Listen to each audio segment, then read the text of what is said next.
I had always known that if I survived the mission, I would have to face her again.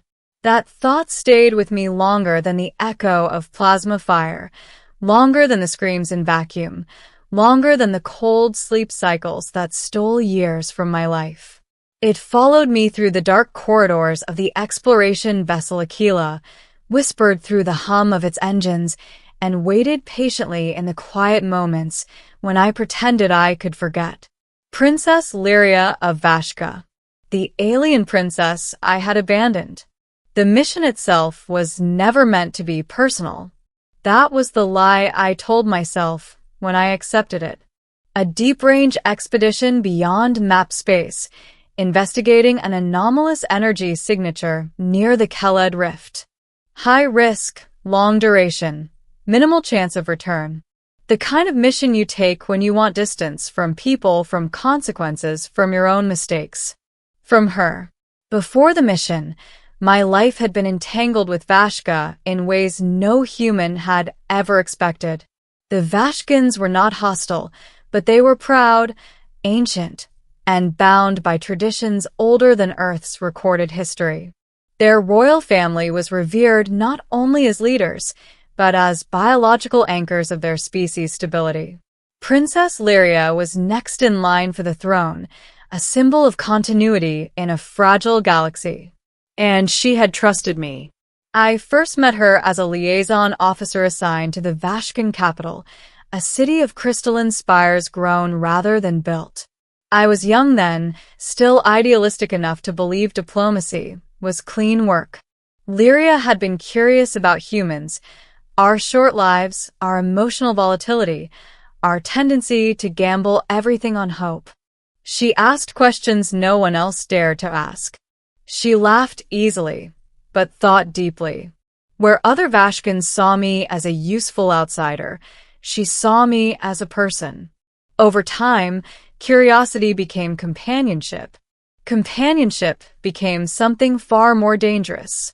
I never touched her in ways her culture would forbid, but emotional bonds carried weight on Vashka. They were not casual things. When she looked at me, it was not with flirtation, but with expectation, of continuity, of shared future, of loyalty. I didn't leave because I stopped caring. I left because I cared too much, and because staying would have destroyed us both. The Vashkin Council had begun to notice. A human so close to the princess was a destabilizing variable. Whispers spread through the court chambers. Questions about succession, about influence, about whether a foreigner could sway the future of their species. Lyria wanted me to stay anyway. She believed we could change tradition together. I knew better. When the mission offer arrived, I accepted within minutes. No farewell ceremony. No formal goodbye. Just a single message left unsent, deleted before it could betray my resolve. Then I was gone. Years passed subjectively. Decades, according to galactic calendars. Relativistic drift and cryoSleep blurred time into something abstract. I fought pirates near the rift, negotiated with machines that thought in probability instead of language, and watched half my crew die in silence when the anomaly collapsed inward on itself. We completed the mission. Barely. When Aquila limped back into known space, Earth Command congratulated us, awarded medals, and debriefed us until every memory felt flayed raw. Then came the messages I had been avoiding. Vashka requested my presence. Not as a diplomat, as a witness. The princess had ascended the throne. Queen Lyria now. And she wanted to see me. The journey to Vashka felt heavier than the mission itself. I replayed old conversations in my mind, imagined every possible reaction: anger, cold indifference, formal dismissal. What I didn't imagine was forgiveness. I had lived too long with the certainty that I didn't deserve it. The capital city looked unchanged as I approached, its towers refracting starlight into soft auroras. But I knew appearances meant little. Societies evolved quietly beneath the surface. I was escorted through halls I once walked freely, now under the watchful eyes of royal guards. Their armor shimmered with bioorganic patterns, their gazes unreadable. No one spoke to me. The throne chamber doors opened with a resonant hum. She stood at the center, not seated on the throne but beside it. Taller than I remembered, or perhaps I had grown smaller under the weight of years. Her skin carried the same opalescent hue, her eyes the same deep silver, but there was a gravity to her presence that hadn't existed before. Queen Lyria of Vashka looked at me, without smiling. "You returned," she said, her voice calm, controlled, and devastatingly familiar. "Yes," I replied, as requested. Silence stretched between us, thick with unspoken history. I could feel the court watching from the periphery, though no one interrupted. "You left without farewell," she continued, "without explanation. I know. You made a choice that altered the trajectory of my life." "I know," I said again, my throat tightening, "and I have carried that knowledge every day."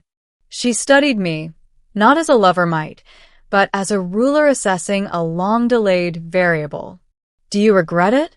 The question struck deeper than accusation ever could. "I regret the pain I caused you," I said carefully, "but I do not regret leaving." A flicker of something crossed her eyes. Pain, perhaps, or relief. "Explain," she said. So I did. I spoke of the council's growing suspicion, of the impossibility of our bond within her society's framework. I spoke of how my presence would have weakened her claim, how tradition would have forced her to choose between love and leadership. I told her that I believed leaving was the only way to ensure she could become what her people needed. "And you decided this alone," she said quietly. "Yes."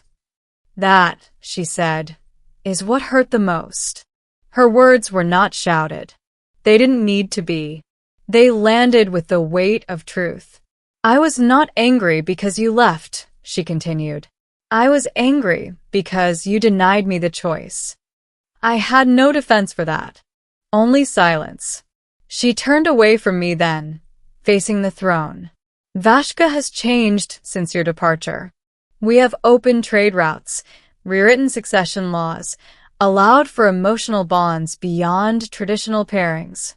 Change came slowly, but it came. My heart sank. You left to protect a future that might have included you," she said. "But by leaving, you ensured it would not." "I didn't know," I whispered. "No," she agreed. "You did not." She turned back to me. "That is why I summoned you. Not for punishment. Not for reconciliation." "Then why?" I asked. "Because the past still influences the present," she said.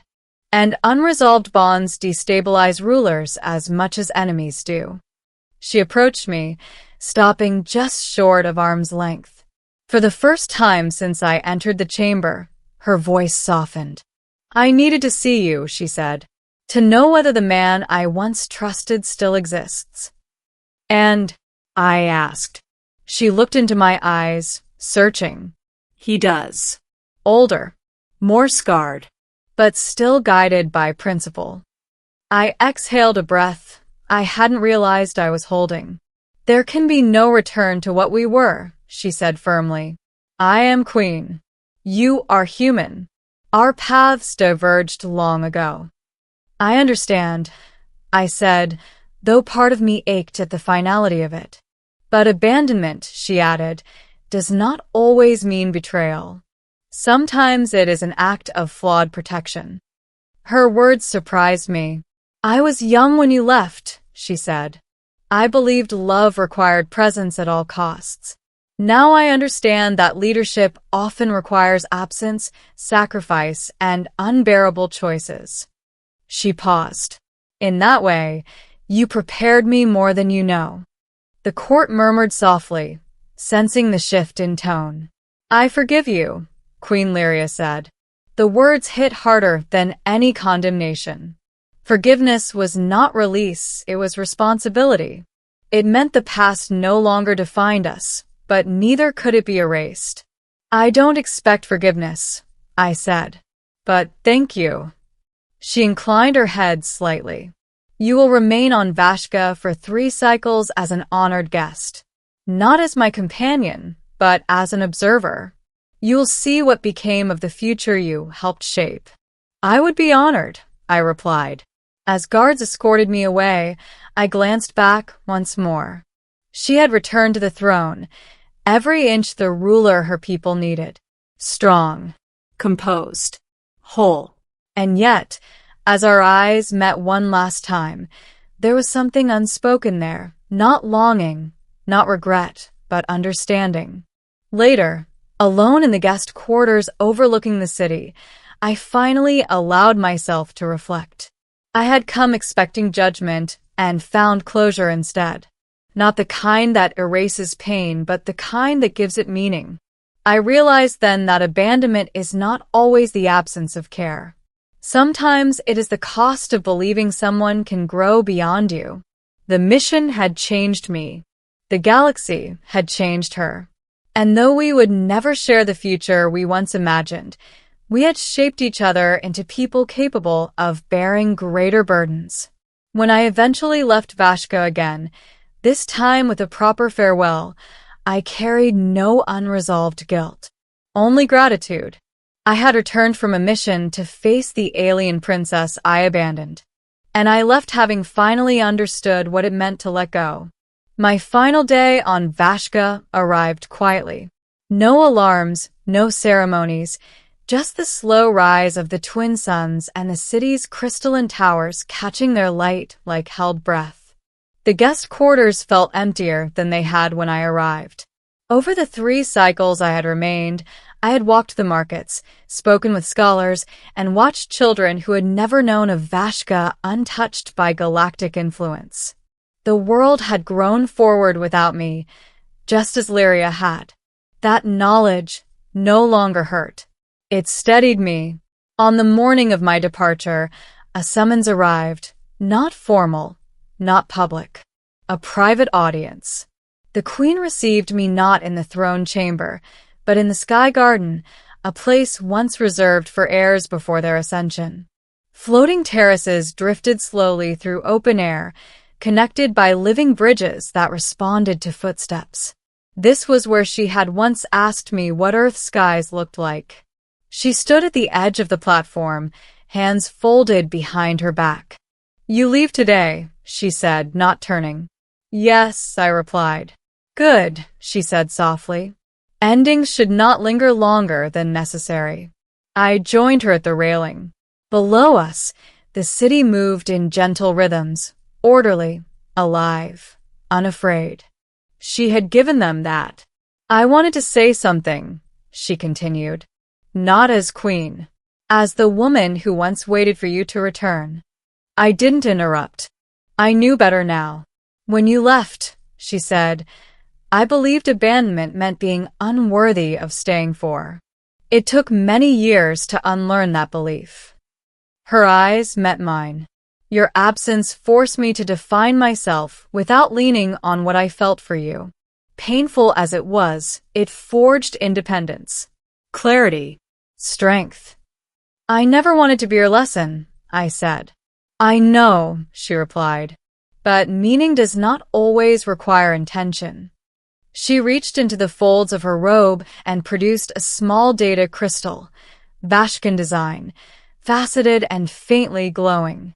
This contains a record, she said. Not of you, of us. As we were. It will never be archived. Only you may carry it. I accepted it carefully, aware of the weight such a gift carried. So, you are not erasing the past, I said. No, she said. I am placing it where it belongs, behind me, but not beneath me. The transport arrived shortly after. No guards this time. No witnesses. As I stepped onto the ramp, she spoke once more. In another life, she said, we might have chosen differently. I turned back. In this one, I said, you became everything you were meant to be. She inclined her head, a gesture no one else ever received. The hatch sealed. The engines warmed. Vashka fell away beneath me, not as something lost, but as something completed. As the stars stretched into motion, I finally understood that some relationships are not meant to last forever to be meaningful. Some exist to change who you are, then let you go. I did not abandon her after all. I stepped aside, so she could rise. And as the ship carried me toward whatever waited next, I felt no regret. Only the quiet certainty that, somewhere in the vastness of the galaxy, two lives had intersected once, and because of that, neither would ever be the same again.